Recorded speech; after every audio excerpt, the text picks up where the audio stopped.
not on expert evidence at all, but on his own judgment of the matter. So that is really, what he's really saying is 300 is so-called 100% capital guarantee was not there. It wasn't there.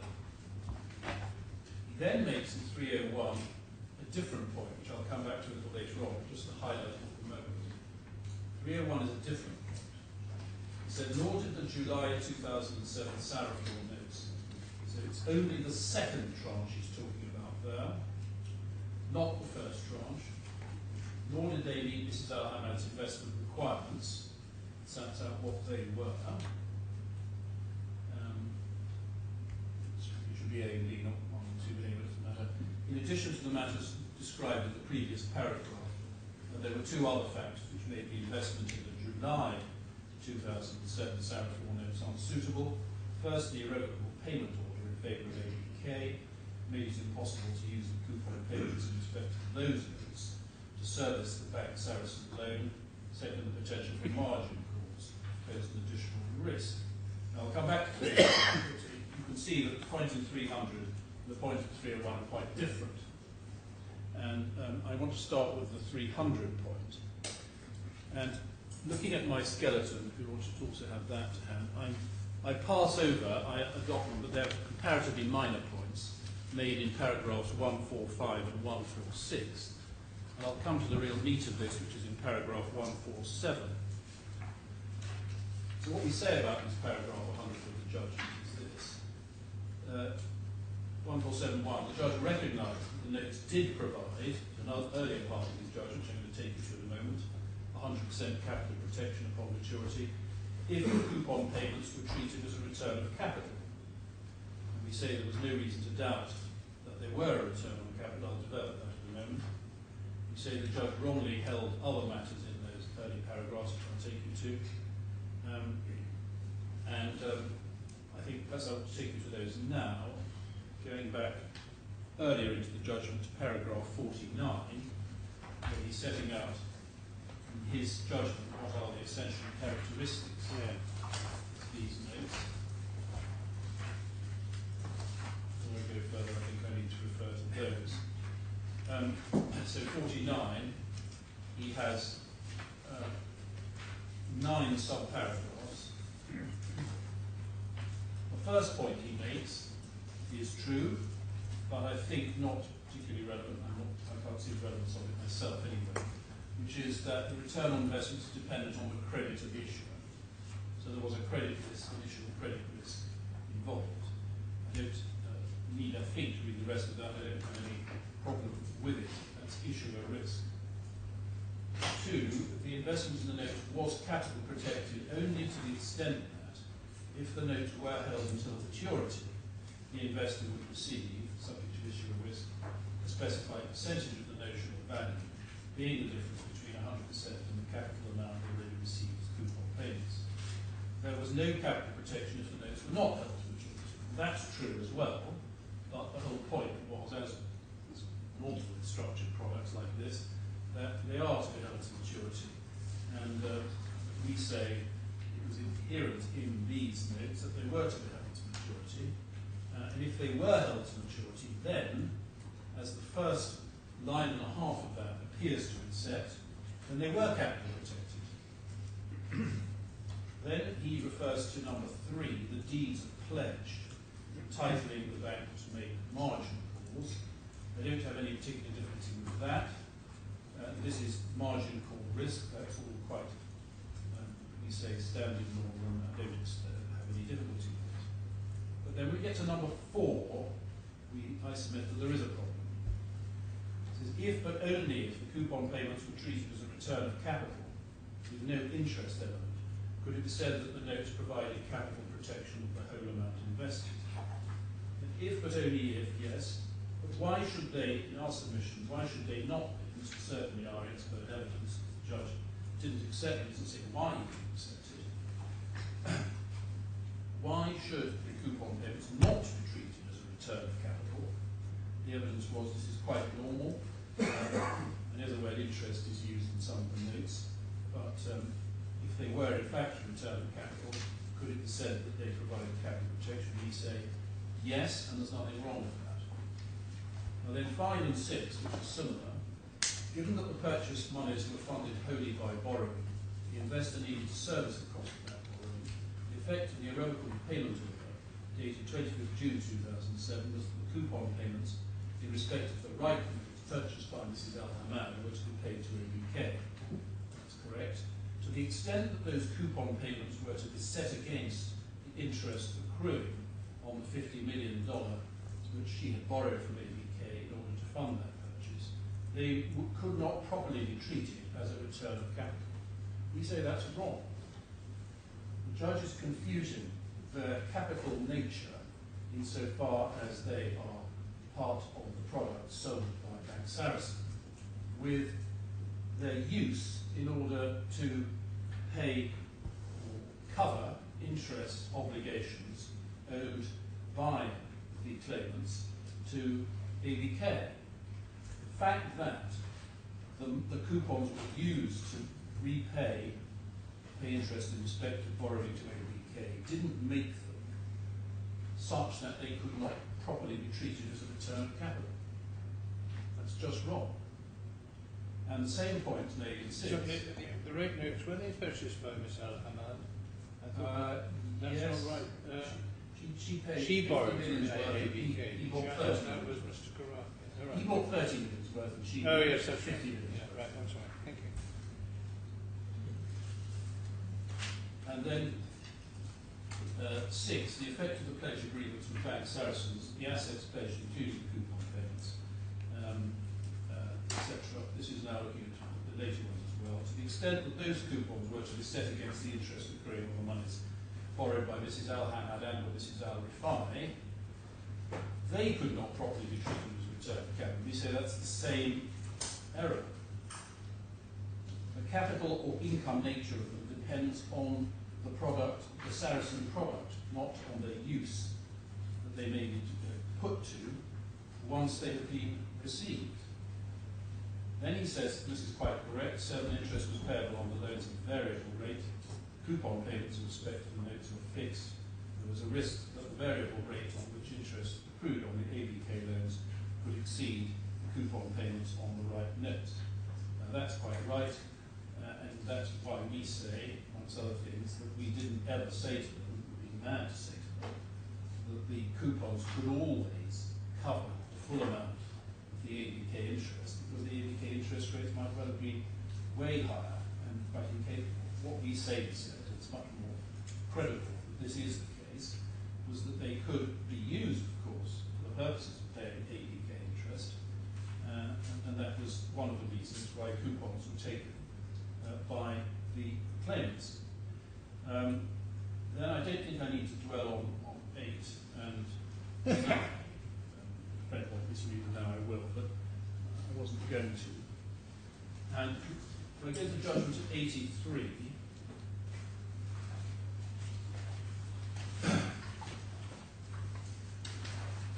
he says in his detailed narrative, the judge talks about some fact sheets and documents, some of which we saw yesterday. So if I pick it up about 10 lines down in paragraph 83, 3 lines in, three words in, they contained illustrations. In particular, the fact sheet relating to Mr. Khorafi was based on an initial investment of 30 million. It stated there was 100% capital guarantee with 5% semi-annual coupon, although an analysis of the small print showed the capital protection was 85%. I would submit maybe it's not the small print that shows that, it's absolutely obvious, as I showed you I think yesterday. The projected return over 3 years was 57 million. The fact sheet in relation to Mrs. Hamad provided for 100% capital guarantee with an 8% semi-annual coupon, although the analysis of the small print showed the capital protection was 76%. Projected return over 3 years was 98 million. The term sheet contained no illustrations, although not easy for a financially experienced reader to understand, that they contained a lot of parameters and formulas. Close analysis can see that they state correctly that the levels of capital protection were 85% and 76% respectively. To which we say that's the capital protection element paid on maturity, called the redemption but that doesn't prevent the coupons also being capital. You have my point about how it always adds up to 100% when you take the redemption amount and the totality of the coupons. Now, the judge says he's not persuaded by Dr. Fitzgerald's evidence. Can I just make some quite limited references to that evidence, which, in my submission, there is no good reason to reject. Mr. Fitzgerald, Dr. Fitzgerald, who was criticised by the judge in relation to his expertise in giving advice to clients. But this part of his report has nothing to do with that. It's about the nature of these products. And there's no doubt at all, I think, that he, probably one of the world's leading experts in this area, is certainly extremely prominent in this area. And very well known in the English courts. Tab 76 of bundle F1.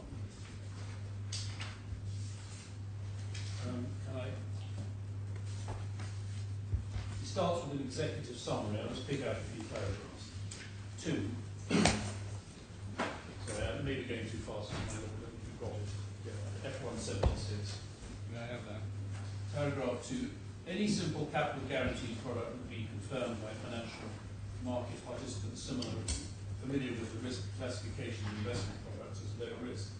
In my view, there can be no doubt that the capital guarantee product, where the 100% guarantee is imposed partially with coupons and partially with principal, is a lower risk than one with a guaranteed terminal payment principal payment only. There is no way the products purchased by the claimants could be described as unduly risky or aggressive.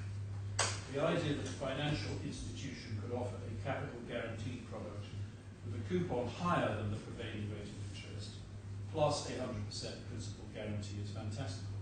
No financial institution would ever offer it, no distributor would ever promise it, and no investor or advisor, no matter how inexperienced or naive, could ever have believed it was possible in my view. Paragraph 5. Use of leverage to finance capital guaranteed products is different to borrowing to support traditional asset portfolios. The maximum loss on 100% borrowing to finance the capital guaranteed products purchased by the claimants would only be the cumulative interest costs over the life of the products, as opposed to a potentially unlimited loss of traditional portfolios. In my view, a capital guaranteed product, even financed with 100% borrowing, would remain a low to medium risk investment. Then he says at 7, I would agree with Dr. Walford there was a significant probability of margin calls at some time during the life of the investments. However, such margin calls would be limited given the structure of the investments, and collateral and margining arrangements would be familiar, in my view, to the clients, both from the credit department documentation, the pledge agreements they have signed, and their general familiarity with conventional credit facilities, for instance, with ABK. Then could I go to page 4014, bottom middle. Actually, a bit earlier than that. Starts at 4011 under the heading, the nature and characteristics of the financial products. And then at paragraph 2.3 on 4012, he says, description of a traditional capital guaranteed product. Traditional capital guaranteed products, the investor will invest, say, 100 in a linked to an underlying index. I will assume the maturity of the product is 5 years, and the initial level of the index is 1,000. At the maturity of the product, the investor will receive back his original investment of 100 if the index has fallen, but his original 100 plus the percentage rise in the index if the index has risen. And then there's a fairly simple chart there simply showing the index against the investment return in that situation. In my view, any investment advisor or financial market participant familiar with the risk classification of investments confirm such a product as being low risk. And then he goes on, I think I can go on to page 4014, paragraph 2.9, capital guaranteed product with coupons. So that's the point that we say, and I think everybody says is really the crux of this. 2.9, it's also possible to create a capital guaranteed product where part of the capital guarantee takes the form of a regular coupon payment. In the case of Abdel, instead of guaranteeing a minimum payment of 100 at the maturity of the product, one could envisage a product with an annual coupon of 7% and a minimum payment at maturity of 65%. Self-evidently, in this case, the amount of capital guaranteed is somewhat higher, since the coupons are available for reinvestment at the earlier dates. If one assumes the level of interest rates is flat at 5%, the amount of capital realised by the investor would be, and then he calculates that as 103.68. So he's saying, if you get your capital back all at the end of maturity, you're actually getting less than if you get some of that earlier. Because if you get some of that capital back before maturity, it's available for reinvestment. You've got it in your hands earlier. So in fact, you do slightly better on that way of looking at life. And he says, even if interest rates were to decline from 5%, it's clear that the capital amount guaranteed at maturity will always be higher than 100%. The capital guaranteed product, whether capital is returned partly in the form of an annual coupon, partly in the form of a final principal payment, is inherently less risky than the simple guaranteed product with the original capital amount guaranteed at maturity. And then he comments on Dr. Walford's risk assessment of the products. If the learned friend will allow me, I'll go down to about 2/3 of the way through that. A capital guaranteed product where there are partial payments of capital before maturity is always less risky and more advantageous to the investor than one where the entire capital guarantee is applied at maturity. The fact that the investor can reinvest the coupons in, say, treasury bills and earn interest on interest will always mean the actual capital guarantee is higher for the coupon product than a zero coupon product. It seems to go without saying, in my view, that the higher the capital guarantee, the less risky is the product. So I rely on that material to see if there's anything else. There's more to the same effect, but that's the key point. And then page 419, paragraph 220, he interprets the particular facts in this case. So if I take just after almost exactly in the middle of the page, he says, in fact, not surprisingly, the coupon payments represent a substantial proportion of the capital fair value of the bond. There's nothing unusual in my view in stating that coupon payments represent a partial repayment of capital on a bond. In fact, any fixed income investor will always regard part or all of the coupon payments as representing a return of capital.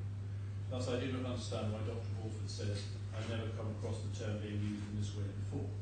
That's coupons as capital rather than coupons as interest. Coupons can always mean repayment of capital as well as payments of interest. And the higher the level of coupons, the faster the capital is repaid to the investor, and the less risky is the investment. And there's just then a short passage in his supplemental report I'll show you. The next tab, 77, 4104.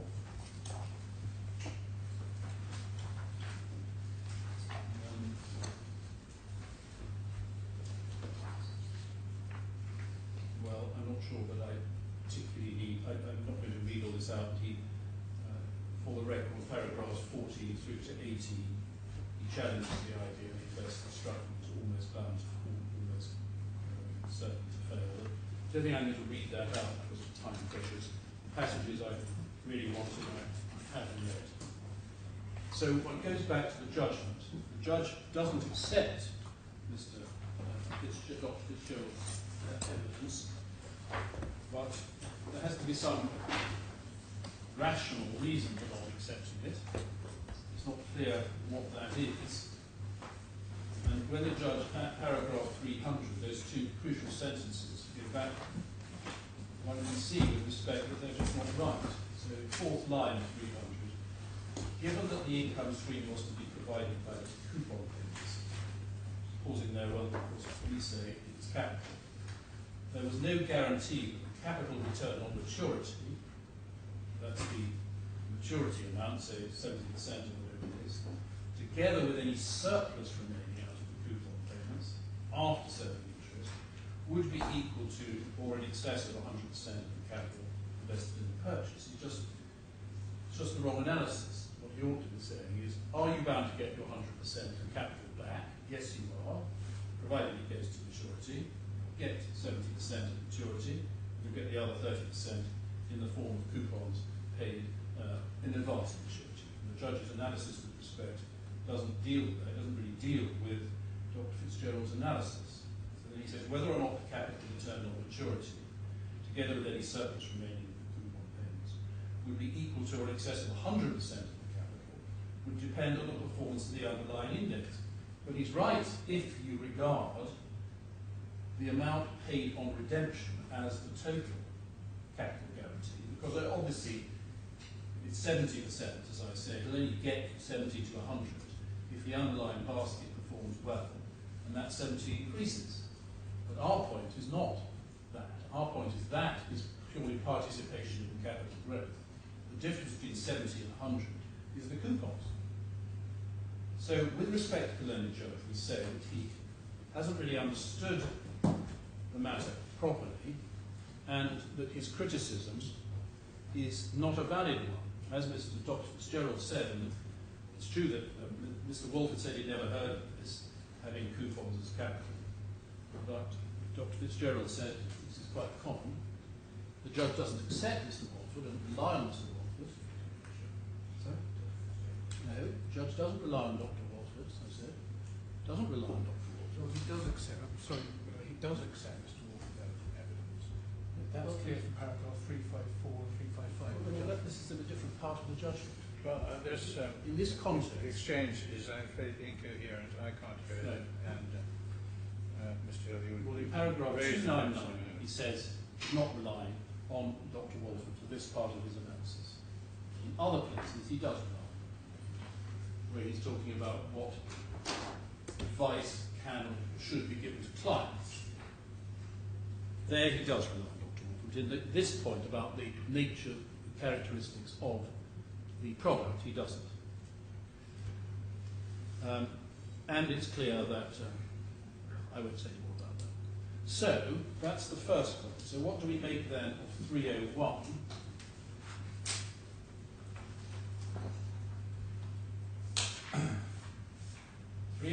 Is slightly difficult to understand, perhaps. But, go back to it. So he's not making the point now about no 100% capital guarantee. He's making a different point. He's saying the Saraf law notes, the second tranche, didn't meet Mrs. Al-Hamad's investment requirements.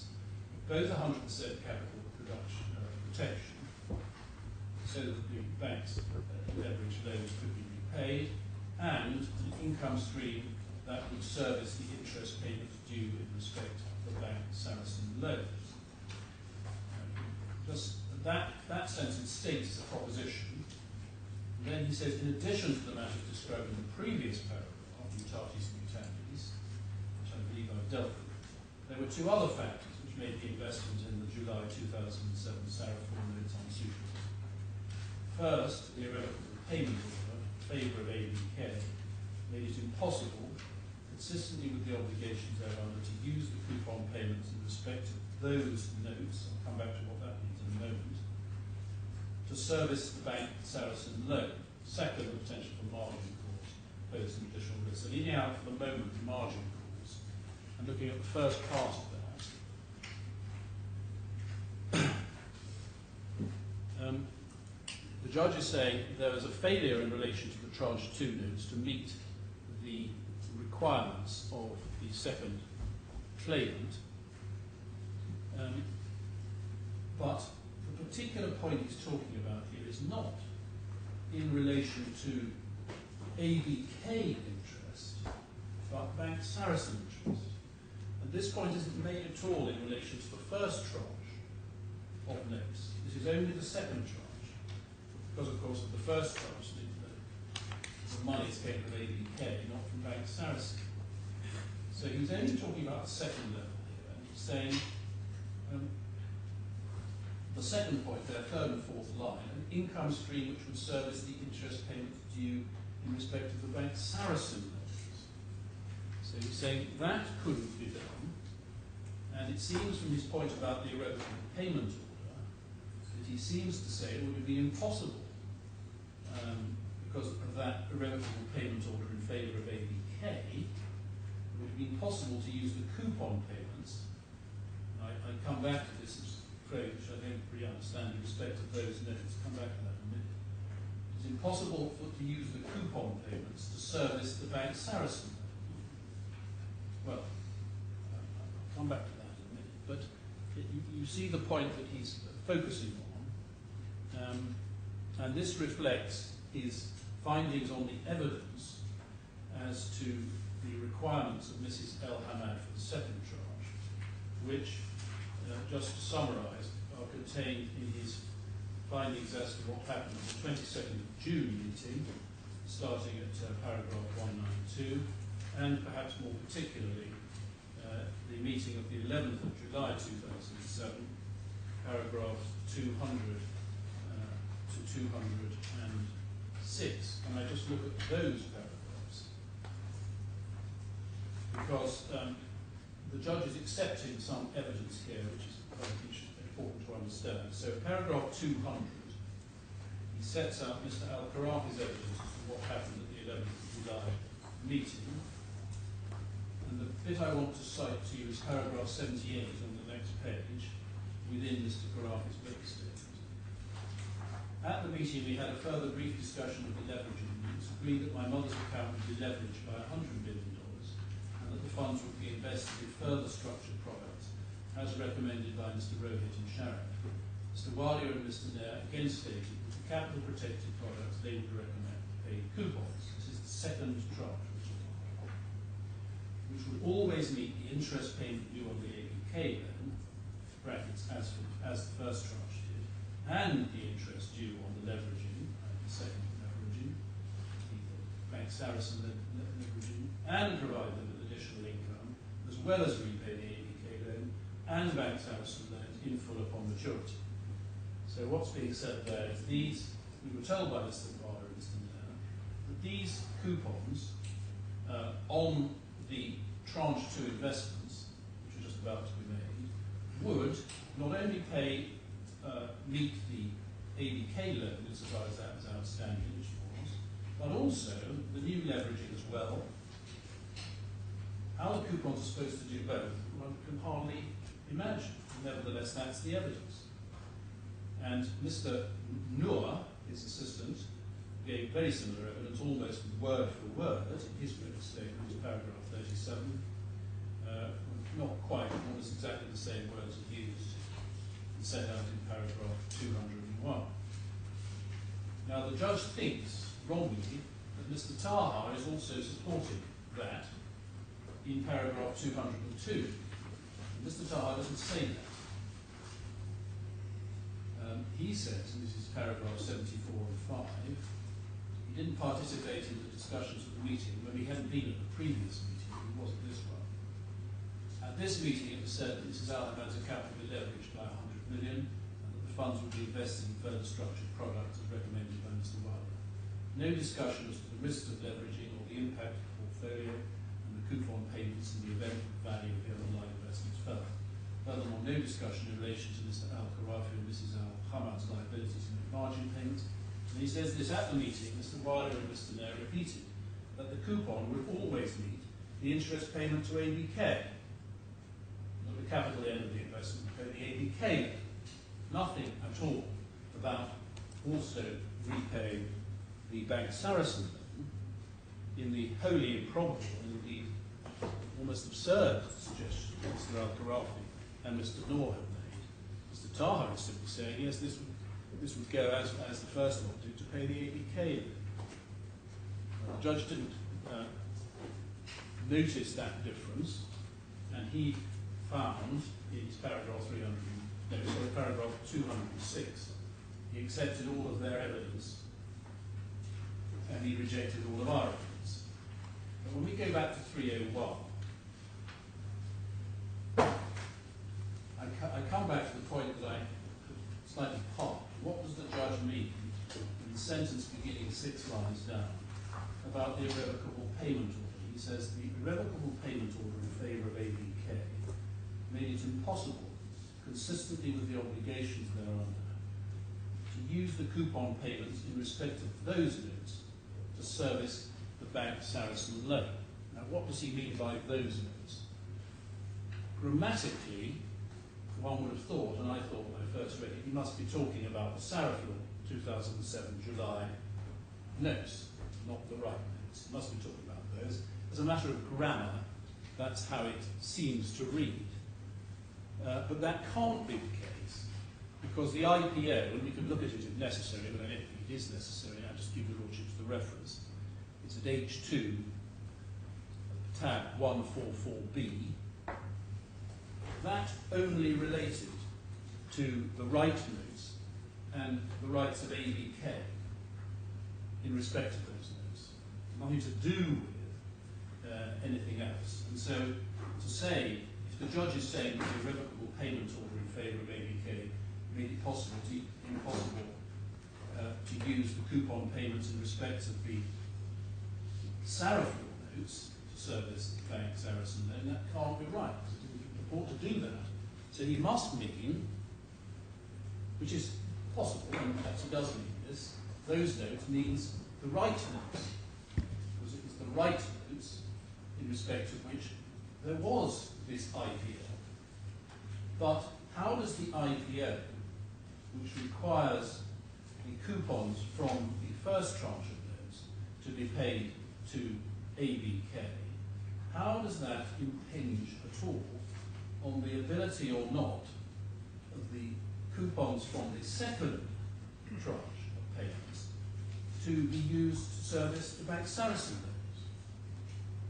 With respect to the learned judge, it just doesn't make sense. The IPO has got nothing to do with it. And so this point doesn't really go anywhere. His main argument, of course, is, as he said, the mutatis mutandis from paragraph 300. And insofar as this paragraph seeks to add anything, I submit it doesn't. Just returning to the first 4 lines, first sentence of 301, he doesn't seem to be taking the point here, which I think the claimants had argued, we certainly understood them to be arguing, that the no, I won't take that point. I think I've made the point. So that just leaves the last sentence of 301, which is true, of course, the potential for margin calls pose the additional risk that the note would not be allowed to run to maturity. Obviously, yes, we say. Of course. There's a margin call, you don't pay the margin call, it's not going to run to maturity. There's that. And he says that applies also to Mrs. Rifai. I don't think I'm asking to read 302 reflect my main argument. So we say that these arguments on suitability are not cogent, and that even if you accepted the claimant's version of their essential requirements, which were to have 100% capital guarantee, and even if we did say, which we deny, and this would always pay the ABK interest, that doesn't lead anywhere, because nothing happened in the event as a result of any failure of the coupons, certainly on the first tranche, to cover the ABK interest. What happened was something quite different in 2008, which I'll come on to a little bit later on. And the judge doesn't rely on that point of those paragraphs. Now, I'll deal with this briefly because of more important things to deal with. But in our skeleton argument, supplementary skeleton argument at paragraph 10, I could just point this out, we say that, in fact, if one looks at the judgment, the judge seems to have not had an accurate understanding, we say, of how leverage worked in this context. And I'm not going to take up all the points in paragraph 10 or supplementary. I just wanted to take up one point there, which is in 10.5, the supplementary, where we say, indeed, the judge did not merely misunderstand the meaning of leverage, he also failed to understand the implications of the claimants having come to the defendant with a leveraging strategy with ABK already in place. Point we keep on making, I know. He failed to recall by the date of judgment the evidence that was before him as to why the claimants had that strategy. The reason for the strategy was that the first claimant had a grandiose plan to list his company, Rafed, on the London Plus market as a $1 million company. And in order to do so, he needed to show the investors or lenders that he had substantial assets and have substantial cash flow to fund the project. We give numerous references there to that. It's therefore clear from the contemporaneous documents that the first claimant's motive for the investments was not the investment requirements he claimed to have had at trial, but simply to be able to get hold of the borrowing from ABK, which they would only release if he entered into these types of capital guaranteed structured products. The product gave him coupons which generated cash flow. His plan appears to have been to transfer the products into the name of his company, but leave the liabilities of himself, so as to present Rafco to the outside world as a company with very large assets, with few liabilities. Now that requires me to show you that document at H2. Can I show you that, please? H2 tab 174.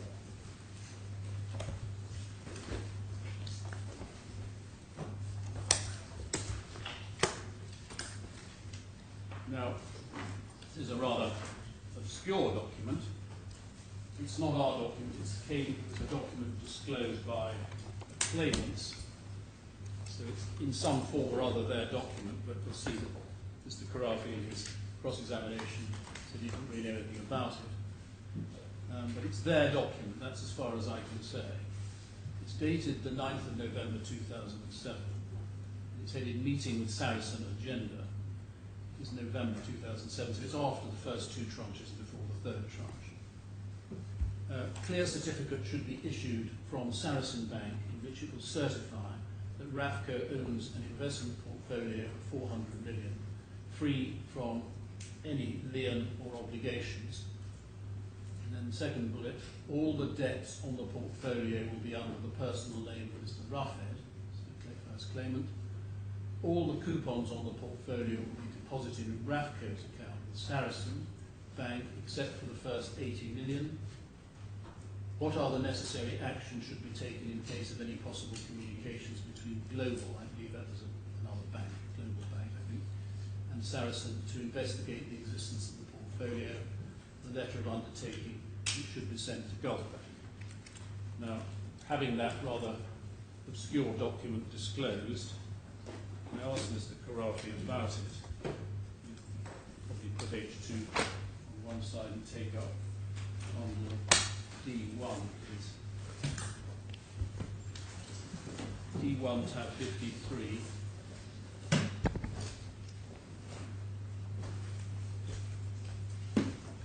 Internal page 18 in the 4-page to a page format.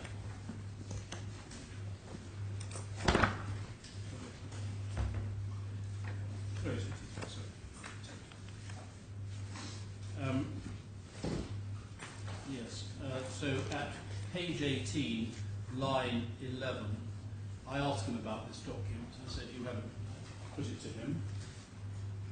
And he read bits of that out. And I say at line 18, this is a document that's been disclosed on your behalf. And then it's read to him. Mr. Black was asking the question. I think it's Mr. Black, yes. Mr. Black, would you then please translate the first item? He asked him to translate it. Answer at line 6 of page 19. I had held many meetings in the Saracen Bank, and this is the first time I see a meeting agenda. We have never had a meeting agenda with you before written in a document. No, it's not Saracen's document, it's your own document. I have no clue, this is the first time I see this document. Are you aware of the plan that Saracen would be asked to produce a certificate showing that Rafco had an investment portfolio of 400 million? The whole document makes no sense at all to me or to anyone else. I have only 4 million Kuwaiti dinar. How would I approach a bank and say, please issue me a 400 million certificate stating that my investment portfolio was worth 400 million? I only have 4 million Kuwaiti dinar. How would that happen? I have no face to say that. Can we go to the second bullet? Have that translated to me. And the debts on the portfolio will be under the personal name of Mr. Rafed. I have no clue at all. Let's look at the next one. All the coupons on the portfolio will be deposited in Rafco's account with Saracen Bank, except for the first 80 million. The whole documents make no sense at all. I haven't seen it in my life. I have no clue at all. And Mr. Blacks, as I suggest to you that it was your plan that the coupons, except for those who were payable to ABK under the irrevocable payment order, would be paid into a Rafed's account. Then what about my mother? The next one. What are the necessary actions? Again, reading from the document. Do you know who Global were? Which Global are you referring to? It's in Kuwait. We have many Globals in Kuwait, global companies in Kuwait. Which one are you referring to? This is not my document. It appears from some correspondence between Mr. Taha and Mr. Nair that Global were involved in the valuation of Mr. Khorafi's companies. Is this document produced and sent to you by Mr. Ala Taha? It's produced as part of the production on his behalf in this case. And he says, this document I've never seen in my life, and when I look at it, it's bearing no signature, it has no names, has no letterhead, has no signature, nothing. I have no clue how to deal with it. This is the first time I've seen it in my life. You're asking questions about it. How should I answer you? My Lord, the fact of the matter is this is a document which was disclosed by the claimants, despite those answers, and it hasn't been explained. No attempts have been made to explain it, and we say the judge should accept that this was really what he was after and what he was trying to do, not what he told the court his intentions were. So, my Lord, I think that takes me to the end of ground of appeal number 5, which is suitability. I could deal briefly with ground number 6, which I partly dealt with on the client point. Remember, on the client point, the judge says the breach was intentional. On the suitability point, he says it was reckless. And can I just show you what he says about that? Judgment 304.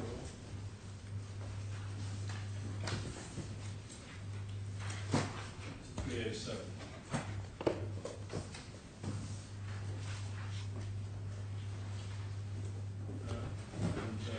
this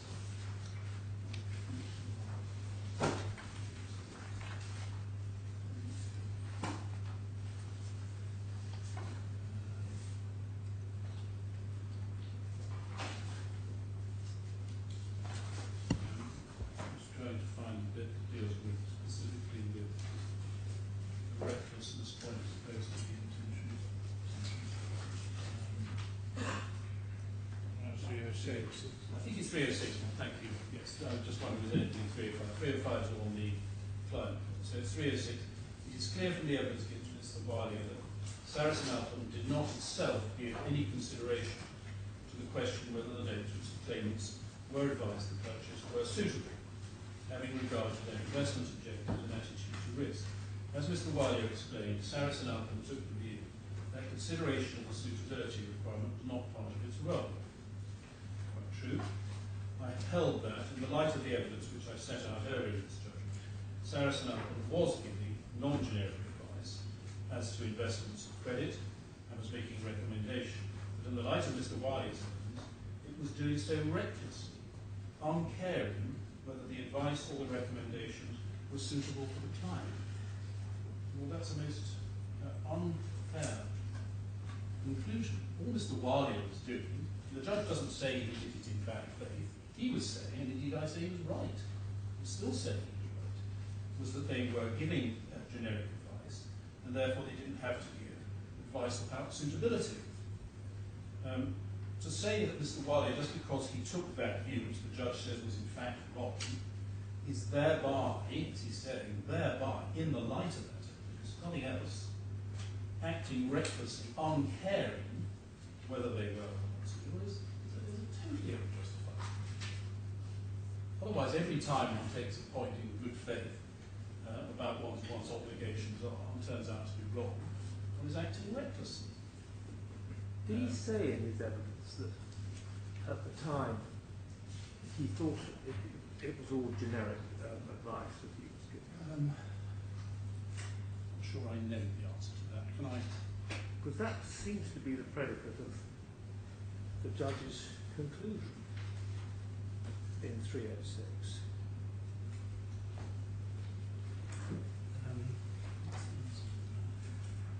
I'm just hesitating because I don't think I. But I don't want you to No. for you to take up time. Well, I'll ask my adjudicator to look at that because I don't think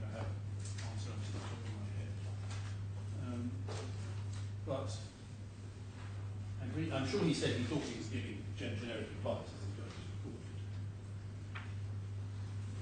Right.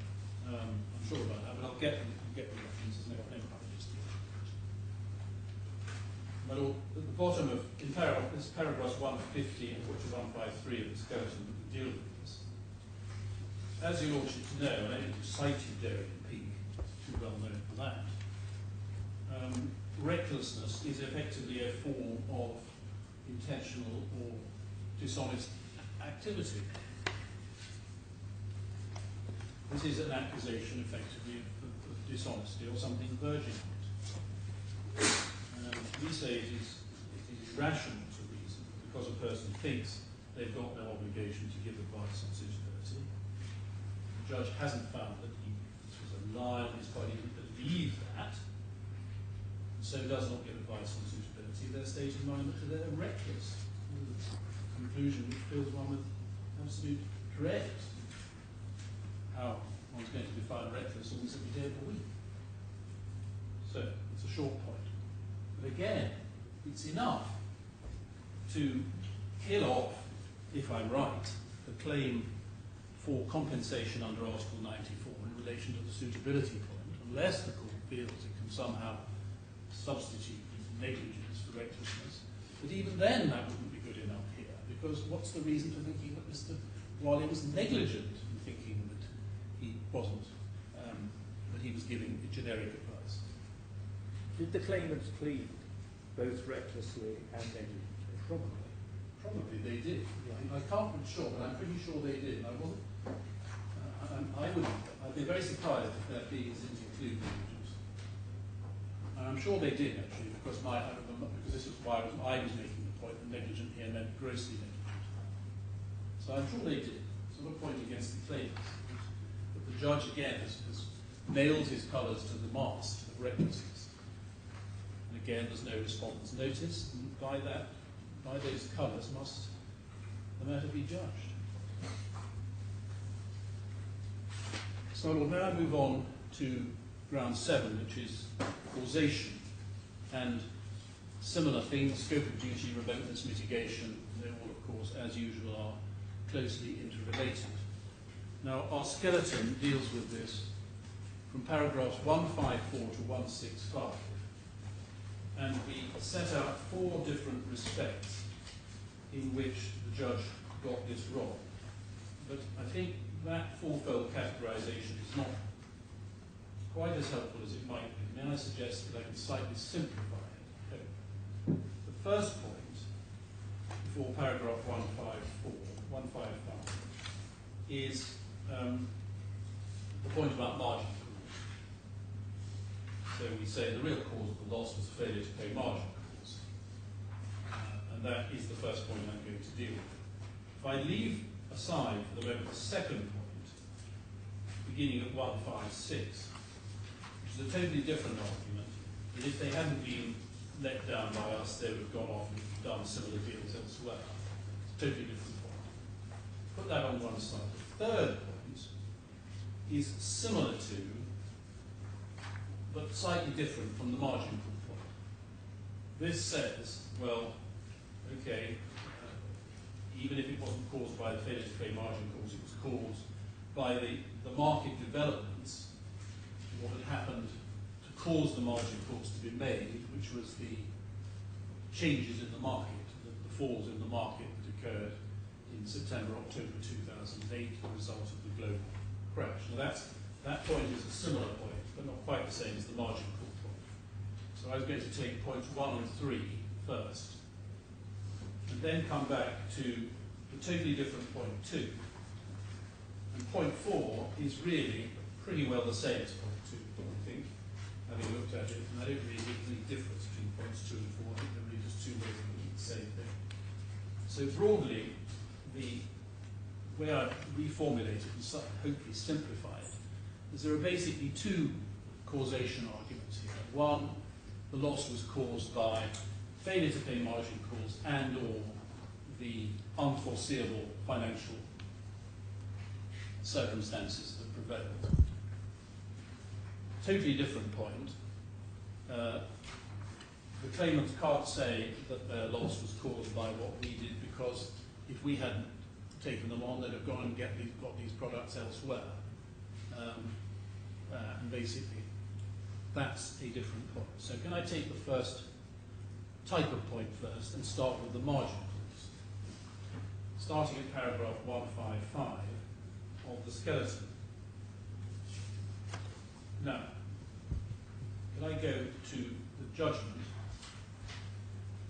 paragraph 312 and following, 311 to 314.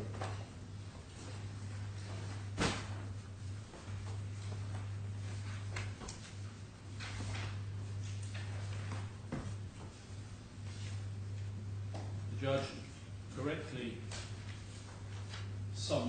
states our argument in 311. Further submitted, the claimant's failure to pay the margin call on their account was in any event so unreasonable and irrational as to break the chain of causation. Reliance is placed on the decision in the High Court of Sulaiman and Credit Suisse and Khorafi, which I think I will show you briefly in a moment, which we say was an almost identical case on this point. It said that notwithstanding the claimant's pleading that they were both unable and unwilling to meet the margin calls issued by Bank Sarasin, the claimants were multimillionaires who could easily have met the margin calls, either by depositing cash, if necessary by selling securities or other assets which they held elsewhere and could be liquidated, or alternatively by transferring securities they already had to Bank Sarasin as collateral. Pointed out the email from Mr. Nair dated 29th of September, which we'll come to, makes clear the margin calls could be met by transferring securities. So that's an accurate statement of our submission. Then he says it can be seen that Bank Sarasin's contention that the loss or damage in respect of the compensations claim is not caused as a result of its breaches of COD rules 322 and 621 are founded on two propositions. One, that even if those breaches had not occurred, the claimants would have bought the same or similar notes. That's the totally different point, which I'm for the moment postponing. Two, that the cause of the loss was not the purchase of the notes, but the claimant's unreasonable and irrational failure to pay the margin calls, that he rejects them both. And I think 313 is on the other points, which I will leave for the moment and come to 314. No evidence to support the proposition that Mr. Khorafi, A40 Mrs. Hamad and Mrs. Rifai, were in a position to meet the margin calls when made within the time set by Bank Sarasin. Pertinent to keep in mind, one, the margin calls were made against Mrs. Hamad and Mrs. Rifai. There was no margin call against Mr. Khorafi. That's correct, actually, although I think I said in my skeleton, they all faced margin calls. The relevant margin calls in September, October 2008 were against the two ladies and not actually against Mr. Whether that's material, I would say for the moment, it's certainly true. Two, that the notes, including the right notes held by Mr. Khorafi, were closed out on the 8th of October 2008 on 24 hours notice, at the time for payment of the margin calls specified in Bank Sarasin's letter of the 29th September, having been truncated by the subsequent letter of the 7th of October 2008. No material to support the proposition that Mrs. Hamad and Mrs. Rifai could have found the monies needed to meet the margin calls made against them within the 24 hours that they were given to do so. Just pausing there, a small point perhaps, when he says no material to support the proposition. Obviously this is an inferential fact rather than a primary fact. And we say that one had looked to see whether or not it is likely that they would have been able. This isn't just a question of finding material, it's also a question of looking at the inherent probabilities in the situation. The judge says, I'm satisfied loss or damage in respect to which compensation is claimed was caused as a result of Bank Sarasin's failure to comply with its obligations. I accept the submission made by the claimants that but for Sarasin's breaches of these regulatory obligations, the claimants would not have made the investments in the notes that they did, not persuaded the causal link between the breaches of the regulatory obligations and the loss suffered on failing to meet the margin calls was broken by the claimant's own conduct. In reaching this conclusion, I have in mind that the possibility that the claimants would be unable to meet margin calls is a factor which leads to the conclusion that the notes were unsuitable for them. As was a risk against which they needed to be protected. Now, I'd like to show your Lordship certain documents in the trial which clearly show what was going on here and shows that in fact the claimants did not meet the margin calls, either because they simply decided not to do so or because they didn't have the money, possibly, and that there's no other reason for them not paying the margin calls. They knew the margin calls were due, they knew they had to pay them, and it was their failure to pay them that caused the loss. So can I ask you, Lordship, all these bundles I think are in H3 or H4, there aren't that many of them. Can I ask you to go to H3, please, tab 200.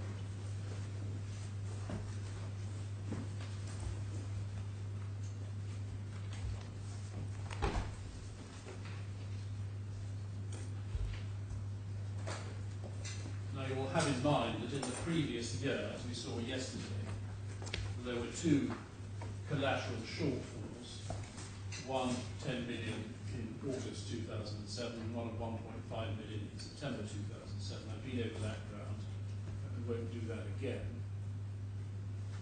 And remember I asked about that, and then this is the third situation. It starts in July 2008, but actually it becomes a margin call in September. But can I first show you these documents, page 200, on the 14th of May, the lower document, from Alia to Sarasin-Alpen, with reference to the above-mentioned subject in your telephone conversation with Mr. Mohamed today, regarding his request to liquidate the money market fund of 15 million, please be noted that it's not accepted by any way to block the fund to overcome the problem with ABK. There was at that time, in May, a problem with ABK because ABK was still relying on their rights, and that was making it very difficult for the claimants to release monies. And that was eventually, as we will see, solved by a payment of 20 million.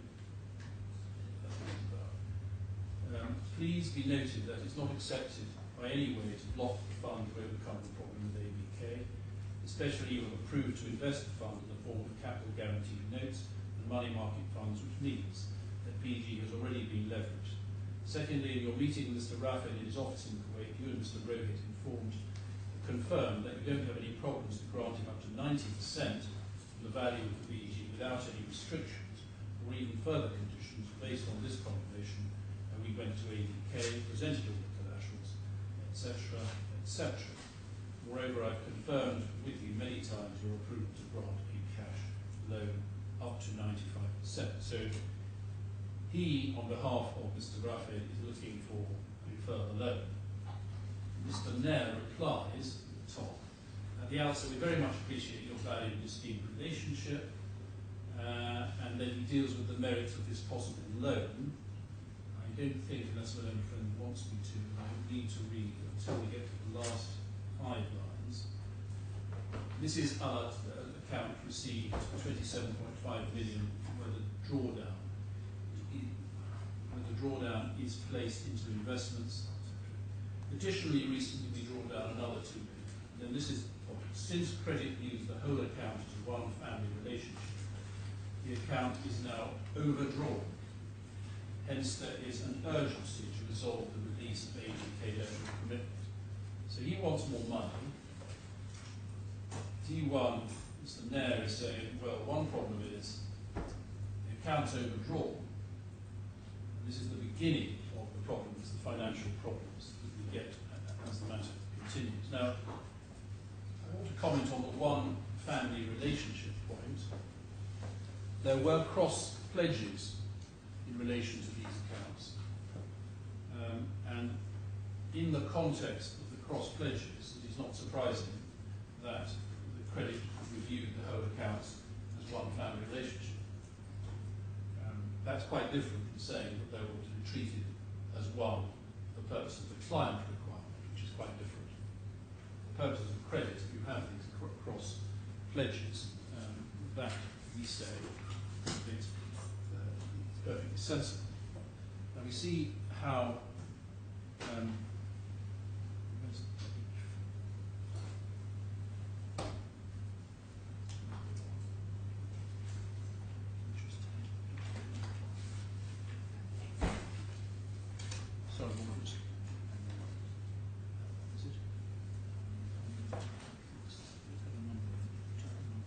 Sorry, Moore, would you just allow me a moment?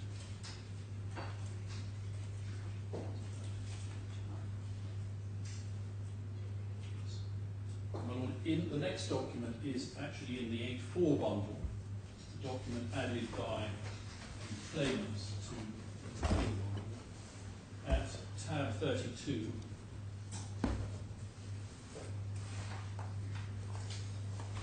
From Sheila Shankar to Mohamed Noor, dear Mr. Noor, it's 21st of July, various things are stated. The last paragraph,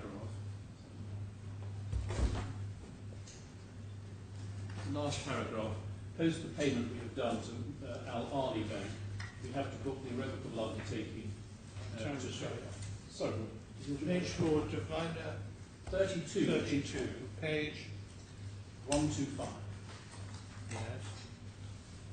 Oh, I see. Post the payment. I see. Post the payment we have done to Al-Ali Bank, we have to book the irrevocable undertaking to pay on the account of Rifai as per the request received. Due to this, we now have a shortfall across the three accounts.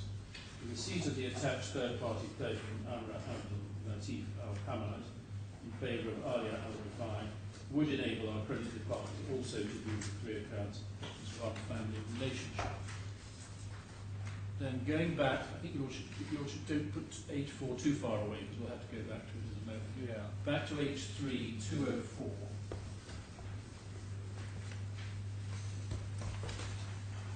On the actually what date that is, Sunday, July 08, is it? Terribly matters. Date early in July, Sunday, from Sharadet al-Atar. He thanks him for his email. He's had an email sent to him which the email has positive, negatives and logics.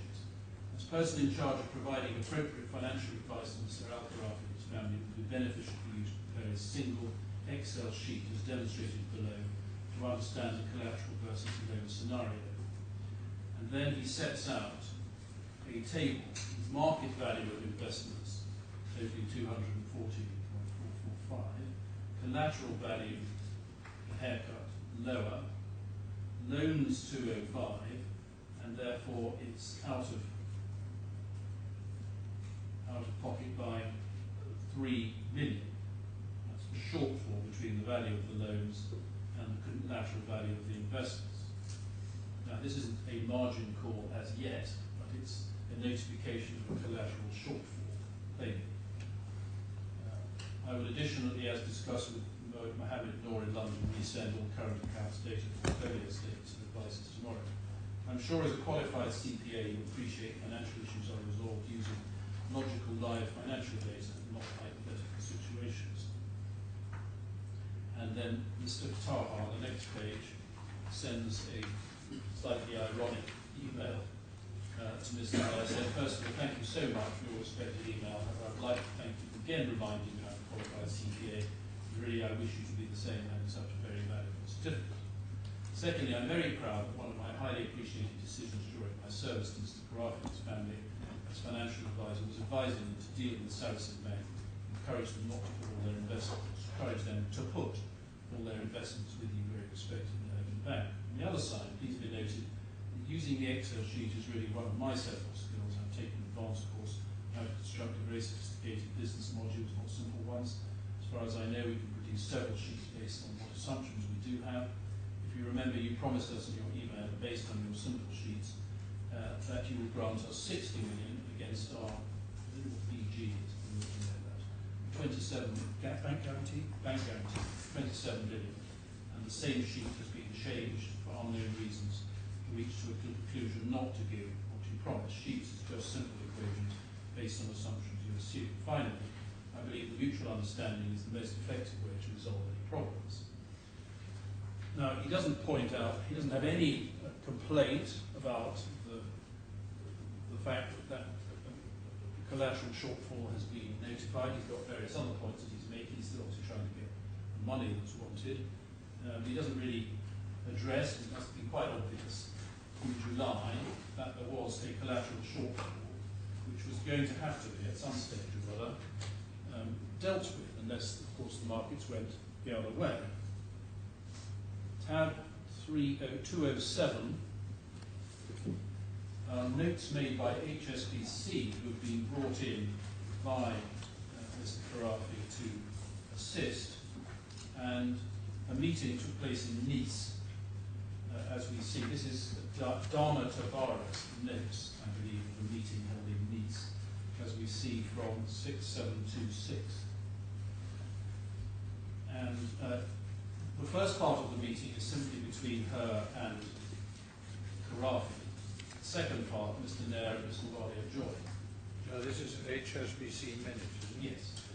06726. Interesting that as soon as you get them in, the minute starts to announce. Yes. Thank you. These are the minutes of the meeting with the client. That's the first part of it. Third paragraph. He, that's the client, provided with background about the situation before we meet the people from Sarasin. He's extremely disappointed by Sarasin because of the loan situation. In addition, it seems that Sarasin did not explain well how these products work. The client understood that coupons were guaranteed, that part of it would be used to pay the cost of borrowing, and the rest would be given to him. Lately, he was surprised to see that the bank was apparently using this money to reduce the loan. He is even having to pay the 1.5 million commitment to Alia from his pocket. I explained first to the client that his products were zero coupons in fact, and it was simply an anticipated payment of his capital, and that at maturity he will only get 100% sum coupon plus a participation if the baskets end up having a positive performance. In other words, she certainly understood perfectly clearly what the product was, and she said she explained it to him. I also explained he might have to consider selling some products, as the product will have to perform extremely well to get a small participation while he still has to pay the cost of borrowing. Secondly, I explained the concept of margin call. The value of his portfolio decreased in order to keep the LTV ratio at the same level. The loan had to be reduced and shortfalls were covered partly by a coupon. The client complained that no point was he informed by the bank that he had to cover for margin calls, and he might have decided to cover these shortfalls from a different course. The client confirmed that Sarasin agreed that if they did not contact him to inform him about shortfalls, that they did not contact him. The other issue for the client was that Sarasin had reimbursed Alia Bank 20 millions, which he thought was totally unnecessary, and that caused him problems. Then Mr. Left him, yes, quite right. And that caused him problems as he was left with no cash. We then met with Sarasin there and Alia. The meeting started by Rafed explaining to the client that he had to pay for a shortfall, 5 to 6 million. The client was very surprised that they had asked him to meet for this purpose, and was expecting the bank to apologise, and more importantly, to present him with a solution for their fallout. He explained to them that he was very disappointed by them and that everything they had promised in their previous meetings were not met. They had told him that coupons were guaranteed, he would get a steady income, which is not the case. He also told them that they did not explain correctly to them the mechanism of leverage which they agreed to.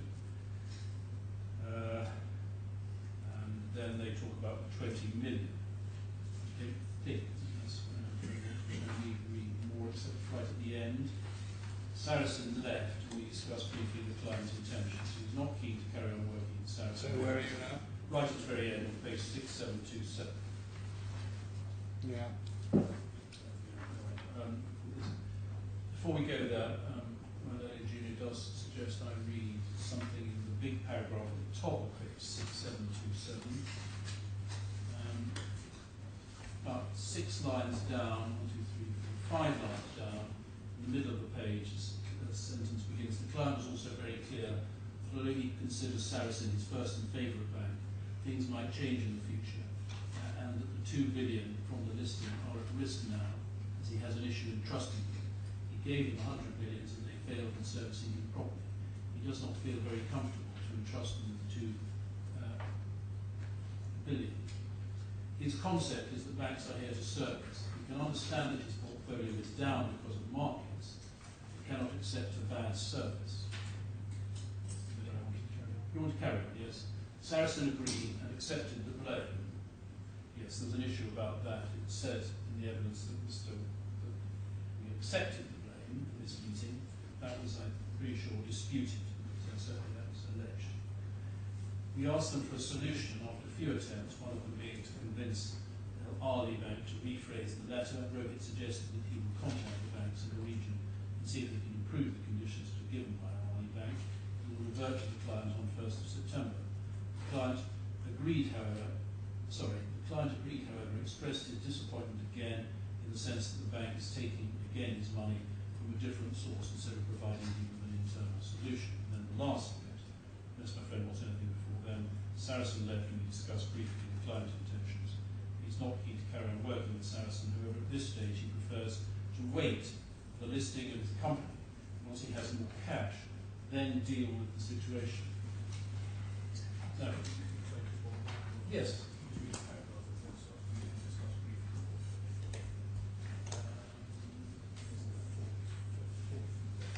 Oh yes, no friend like to read, if I go up 4 paragraphs, we then briefly discussed the portfolio.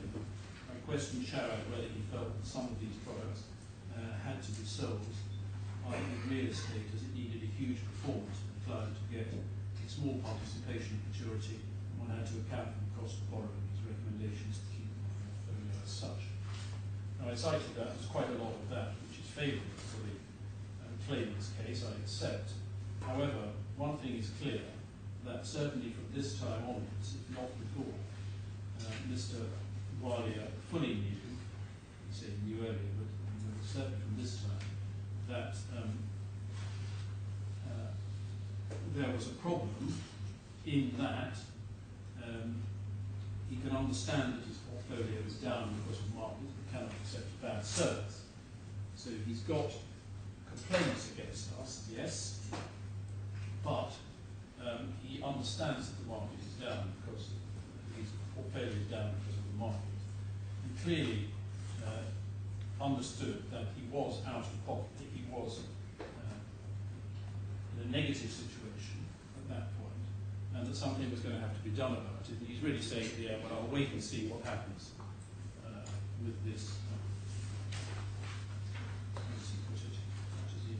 First to wait for the listing of his company. Once he has more cash, then he'll deal with the situation. 208, still in this bundle, is the first margin call, formal margin call, about a month after that meeting. 29th of September. It's on Mrs. Hamad's account. The shortfall is $5 million US. And it says, in view of the situation, we would request we reduce the debt through repayments or provide additional standard collateral so that the above-mentioned cover shortfall is made good by the 17th of October, the latest. So, as the judge said, that was the original deadline from the 30th, 29th of September to the 17th of October to pay $5 million. The one for Mrs. Rifai is at the next tab, 209. The amount of the shortfall there is 3.423 million, and again the date is the 17th of October, and because of the cross pledges, that this also affected Mr. Khorafi monies through the cross pledges, although there wasn't a direct margin call against him. Then on the 7th of October, there is a more urgent call, second page, I think, of tab 209, 209A.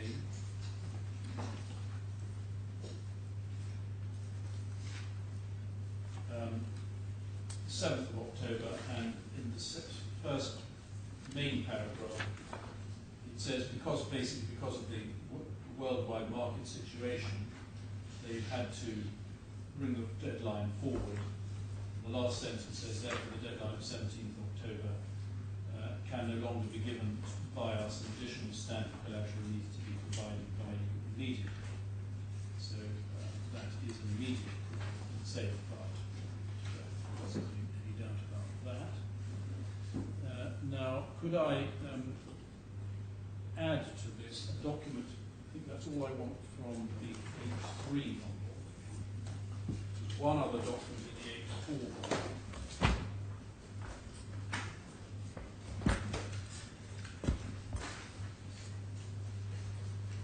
which is H4 tab 39.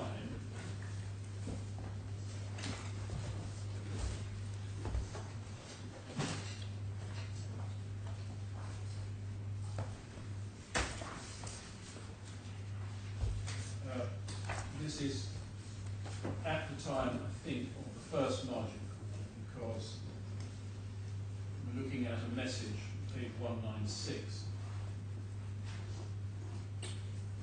from, it must be Mr. Khorafi himself,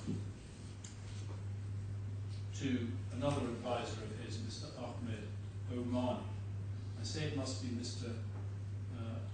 Khorafi himself because that strange looking email where it says from Ali Q84MEYahoo.com is, if you look a little bit further down, you'll see almost exactly in the middle of the page, to Rafed al-Khorafi, and then that email is then quoted.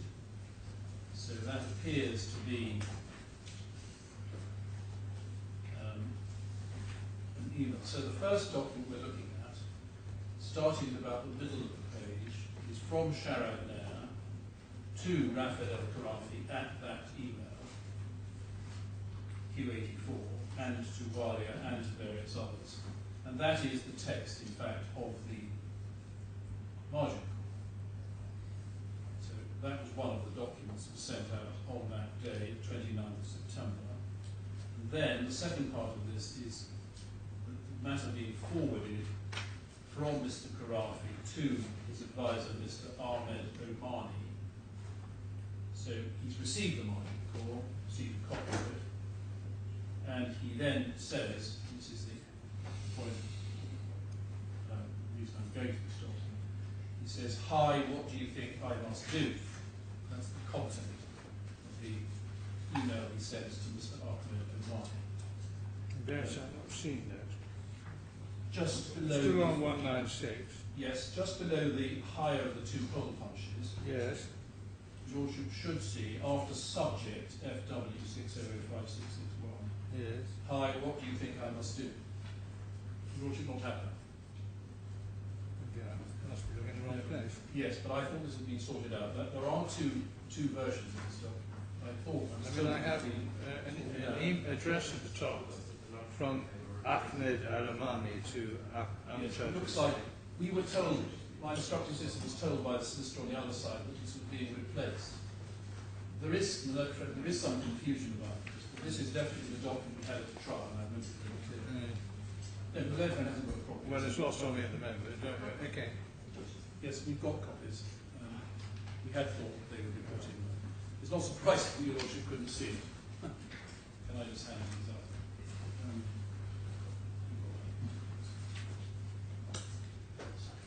Thank you. So this is a replacement, is it? Or Yes, I believe it is, because I don't know what the other one was. Another version. But I'm absolutely sure that this document was no trial. Certainly not. Let me get rid of what. I think there's no mystery, it's just When I get even more confused. Right, I understand the point now. right. The point now is when he gets the margin call, his reaction is not, I don't have to pay this or anything like that. Just asking the guys, what do I do? And as we'll see now, absolutely nothing is done. And I want now, finally on this point, to show you the cross-examination, bits of cross-examination, Mr. Al-Khorafi, on this question of the margin calls and why they weren't paid, which is back in example D1. Although I see the time, I don't know when your Lordship's, And perhaps we should go on a bit. I don't know. let's just get this bit out Get of this the bit out way of and the then way. we'll have a break. Yes. We want D1. D1, Yeah. tab 52, page 82.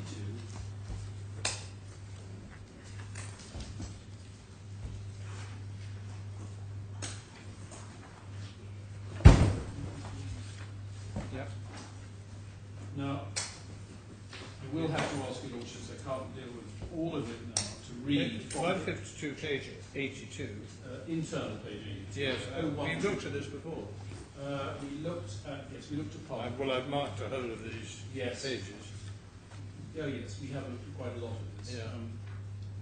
No, I'm not complaining. I just want to make sure I'm looking at the right Your place. lordship's right, and that's good. That's good. I did certainly show you from 82 through till. Actually, right through to 93, I think. 90. And then again, 106, 103 through 111. Yeah. If I've taken you right through to 111, then I've done it. Right. Well, I'm not promising I remember a single bit. Not very good for my memory. I should. As I said, I suspect I shall have to go through the delight of reading the whole of Mr. Khorafi's cross-examination, and therefore I'll come back to it. There is a little bit more, I think, Right. which I don't think I did read. Okay. I don't think I read from page 120 onwards. No, That's what I would have to add. that's Page what 120. got that.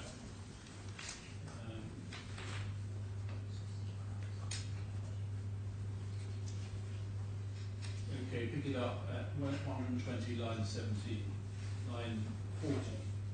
After that meeting, about 6 weeks later, you did get 4 more margin calls, did you not? Yes. They called me and they said, save us, save our necks, like that. That's the expression they said. I don't think I was going to trouble you with showing you the documents and see whether you had them. In the period between 22nd August and 29th September, had you made any attempt to pay the 5 million which Mr. Wiley had said that the bank required? No, he did not try. Why? He didn't have money at the time. If you had had money, would you have paid? At least I would have asked you for consultation about that or seek some advice whether to pay it or not. So you just didn't pay. I didn't have the money. You didn't have the cash, or you didn't even have investments you could turn into cash. Which do you mean? Because I was busy making payments for the Alia Bank, Kuwait, instead of the Swiss bank. It was supposed to be paid by the Swiss bank, but I was busy doing that on their behalf. That's the Alia Bank. That's the Alia Bank of Kuwait. I gather that you and the Alia Bank are even now still in litigation in Kuwait. Is that right? Yes. What about all your other assets, and your mother's assets, and your wife's assets that you had at the time when you entered into these transactions? Forget about ABK for the moment. To answer that, first of all, I have nothing to do with the monies of my wife. It's her money. Number 2, in our traditions and in our ethics, you don't have to approach the wife's money. I think we should say he has to carry on. As for my mother, I went to my mother and me and my mother, we went to another bank, a third bank. We mortgaged all our assets, stocks with the stock market and the shares of my mother. We mortgaged them at a third bank. We outsourced the loan and we closed the Alia Bank of Kuwait. When? 2 years ago. 2 years ago. Sorry, before he carries on, I have to understand the answer. 2 years ago, that's in 2011 this happened. We closed it around 2 years ago, but I'm not sure now. If you want, I can give you the exact date. All right, you finish, and then I'll ask some questions. For me, you asked me to go to my mother and my wife and myself. For myself, I've sold all my real estate assets in order to cover the Alia Bank of Kuwait. Still, I haven't covered it all. When? I still have my own home, my own house where I live. It was actually auctioned 1 month ago. By some way, we found a chance to delay and 1 year more in order not to be sold or auctioned. Sorry, have you finished? My questions relate to the position in September 2008, not anything that's happened since. In answer to your question, in order to settle with the Alia Bank of Kuwait, I did everything I could. I settled the initial capital, I settled the profits and the interest to be paid to the Alia Bank of Kuwait. Still, I'm engaged in repayments. When did you do that? From the time the interest is stopped, the payments on the interest is stopped, I was doing that. Have you finished? No. The Alia Bank of Kuwait did not accept to lay the responsibility on the bank Sarasin-Alpen in Switzerland. They told me, you are responsible in front of us, you have to make our payments, we don't care about the Swiss. But we have, we close your loans. I think I'm going to leave it there subject to this. As far as your wife is concerned, you say, you've given your answer, but the fact of the matter is that there was a margin call against her account, yes, firstly? I have no information. Well, there was a margin call on her account, you knew that, didn't you? There were 3 margin calls, 1 for you, 1 for your mother, 1 for your wife. That's not strictly right, it wasn't 1 for him. Yes, you are right, yes, yes. So she had a margin call, and you had a power of attorney to deal with these investments on her behalf. Yes, okay. There is absolutely nothing to stop you finding some money from her to satisfy the margin call that was made on her, is there? The account relating to my wife is actually a gift from me. I was the person who was in charge of this account. There's a deficit in it. I'm the one who's the coverage. I'm the man of the house. I will not go back to her to do this. I will do it on her behalf. I think that is the end of the topic. I mean, this is all against the background of the debate as to whether this investment product was what claimants had wanted. I mean, if an investor has sold a pup, there must come a moment when that's an assumption, of course, that isn't so. But if an investor has sold a pup and it's the fragility of it is coming home to roost, or the market is moving unhappily in the wrong direction, there must come a moment when you can say, well, there's not much point in putting more money into this pup. Yes, but it's not a pup in that sense of it. I mean, you say it's a pup, but that can cover a whole variety of things. What we say is happening here is that margin calls are being made, which we say inevitably occur in the case of a leveraged product, bound to be made. In fact, they must be made that. And that they then decide, either because they just decide not to, or because it's some fairly incomprehensible. Yeah, but as far as we're back on to do with that, nothing to do with the puppishness or not of the investment.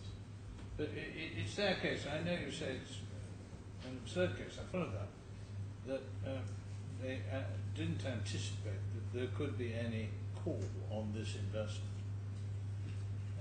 and therefore, and we have this strange dispute about the first 10 million and then the 1.5, which I haven't quite fully grasped, I think.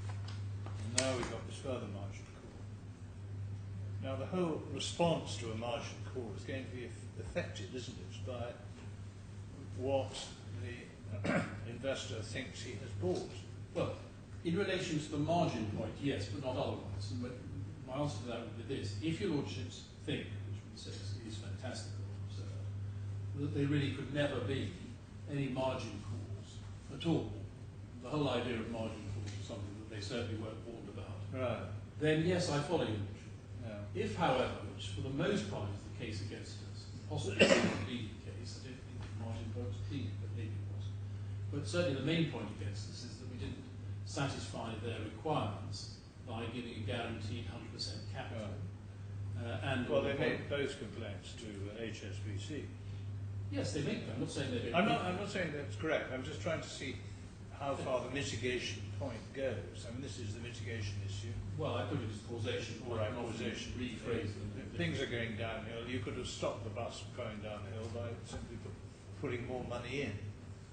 And there must be some circumstances in which you couldn't possibly, you said it was unreasonable not to put more money in. Well, as I say, I think my answer is yes, if the case is taken seriously, which is only put very much at the bottom of the... Right.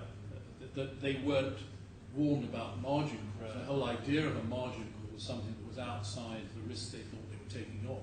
Then I follow you, Richard.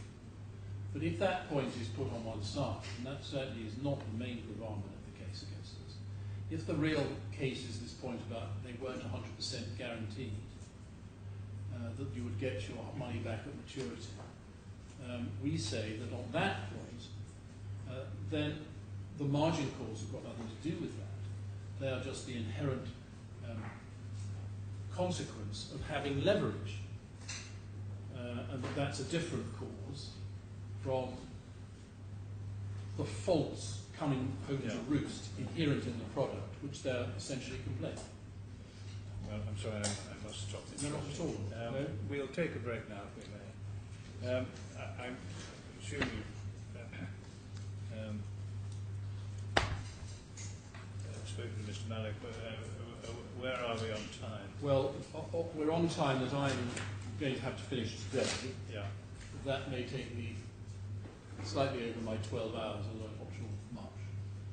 But that any excess that I use over my 12 hours, he's happy to give to me, so that we don't may extend our position. Very generous fellow. Extremely generous. Thank you very much. Very, very grateful to you. But I'm still trying to get through